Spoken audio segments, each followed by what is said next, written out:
Well, nice to be on the show, Nian. How have you been? It's been a while, boy. Been a while, Wale, and that's why it's nice that you are here. But we'll be taking a look at the business side of the game on the show. Victor Osimhen, interest from clubs outside Italy. But let's start with the Eagles and the clash against the Lone Stars of Sierra Leone come Sunday. Will this be an easy encounter, knowing fully well that the team will be playing in Liberia? It's not going to be easy with the present Super Eagles team and under the present Super Eagles coach, Jose Peseiro. It has not been easy in the past, and I'm sure that it's not also going to be easy. You remember that there was a time when this same Sierra Leonean team came to Nigeria and played us to a 4-4 scoreline. I remember that match. At a point, we were leading comfortably by 4-0, and then before you know it, it was 4-4. So, I mean, when you play against most of these supposed minors of African football in the past, you want to assume or you want to believe that the Super Eagles were going to score 3-4 goals. But it's been a while I've seen our national team, the Super Eagles, score more than 2 goals. And of course, even when we score 2 goals, we struggle to get it. So I'm not too confident going into this match. The fact too is that the league ended about a month ago. The league in most parts of Europe ended about 3 weeks ago. And of course, you know that most of these players have not been training since that 3 weeks. Majority of them have been in clubs. They've gone to have parties. They've been in clubs. They've been having so much fun.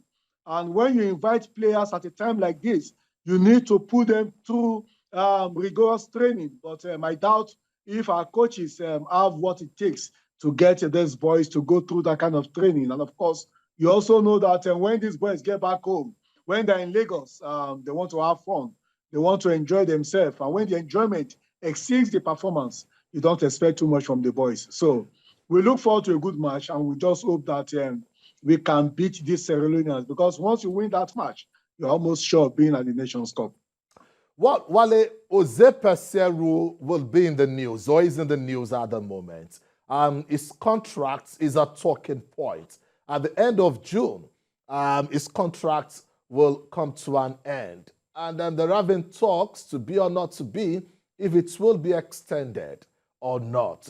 Do you see this as any form of distraction ahead of the game against the Lone Stars? Well, before now, there were issues about the contract. And of course, Jose Peseiro's contract was originally tied to the Nations Cup. And of course, you know that the Nations Cup that is taking place in Côte d'Ivoire, that is Ivory Coast, in 2024, in June 2024, was originally supposed to hold this year before it was shifted to next year. So what it means is that by now, by January this year, we should have seen the end of Jose Peseiro. But again, as it stands now, we have to wait till the middle of June, or perhaps the end of June, to know if Jose Peseiro will be leaving office. But the sad part of it is the fact that I want to make you understand that the NFF, as it stands, are considering retaining Jose Peseiro. They think that is based on results or based on performance, that he has not lost key matches. He only loses friendly matches. That when you talk about qualification matches and, of course, competitive matches, he has been able to get results. So some people are making an argument for Jose Peseiro to remain as chief coach of the Super Eagles. And I must tell you that it looks like it's going to take us to the next Nations Cup in Côte d'Ivoire. Should this be cheering news for fans of the Super Eagles, arguably the biggest brand when it comes to sports in Nigeria? It is not going to be. Nigerians don't want him to continue. I don't want him to continue. I feel that he doesn't have what it takes to lead the Super Eagles. And I must also tell you that I know a few good coaches who have also started applying for the job, because the job is going to be vacant in June. But I fear that because the NFF don't have the money to pay him, they might come to an agreement where they will say, okay, we are going to pay you after we qualify for the Nations Cup. Once we qualify for the Nations Cup, and we are sure we are going to the Nations Cup, there's going to be a bulk of money that will be paid to the NFF for preparation and participation. So once we get that money, from that money, we'll be able to pay all your outstanding salaries. So I think there are going to be kind of negotiation between the NFF and also Peseiro. And once they tie themselves into this kind of negotiation, you know that automatically is going to remain as Super Eagles head coach. So I think that that is going to be the case, but I must also let you know that Nigerians are not impressed. Nigerians have not been impressed with his performance. He has lost so many matches. I cannot remember when last we won a friendly match. And I also cannot remember, too, when last we watched a Super Eagles match without sitting on the edge of our bench. So I am not too impressed. I'm not too satisfied with his performance. And if you ask me, I want him to go. And I also know that so many Nigerians also want him to be sacked. I know that if they sack him, they might decide to go for a local coach. And right now, they don't have a capable hand to take over from him. So that is why, if you cannot get a capable local coach that you can give the job to, they might just decide to remain with a foreign coach. And that's why they've been looking at their options. And I think eventually they might just decide to hang on with him. It's a full house in the camp of the Super Eagles. Like you said, the league or leagues across Europe came to an end some weeks ago. Let's take a look at them, some of the players who are in camp.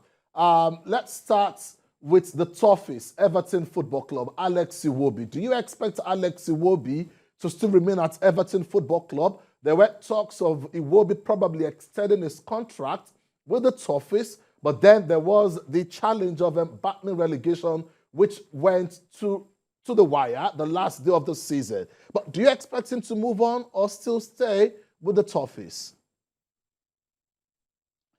I think he's going to stay. If Everton had gone on relegation, Iwobi would have left. But as it stands now, Iwobi was voted the best player in Everton. I also want to say something that for the first time in a long while, we have about 5 members of that team who came on invitation to the national team on the basis that they just emerged as the best players in their various club sides. Victor Osimhen was voted the best player in Italy, and of course, you know that Iwobi was also voted the best player for Everton. Samuel Chukwueze also emerged the best African player in the Belgium league, in the Spanish league, and so much more. I also remember that Kelechi Iheanacho also emerged the best player with relegated Leicester City. So I think it's a good one that most Super Eagles players are beginning to get recognition based on their performances in their club. And it's coming at the right time when we are preparing for a big match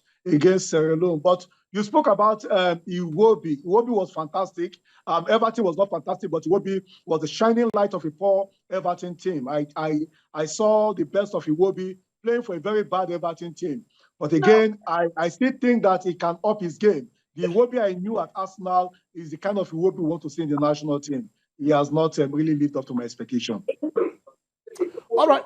Wale, 2 questions before I let you go. One of them will be Kelechi Iheanacho and Wilfred Ndidi. They've been relegated with Leicester City to the Championship in England. Do you expect them to play from the Championship next season or in the Championship next season, or probably move to other clubs? Well, that's why most of them are looking for national team invitations to get themselves back in the frame, because at this time, the only bailout you have is your performance in the national team.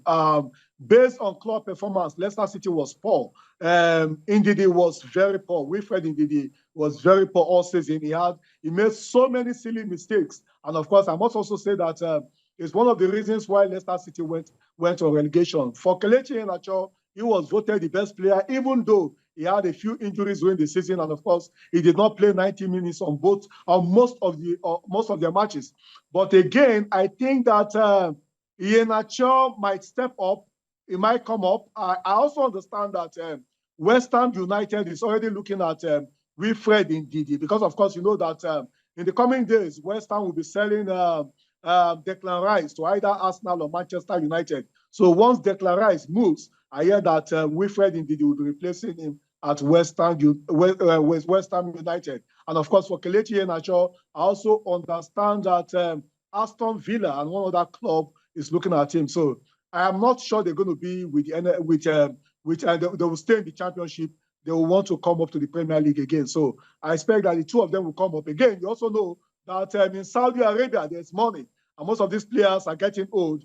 They also want to go and cash out in Saudi. So you never can tell. I also expect that one or two of them might just decide to move all the way to Saudi Arabia.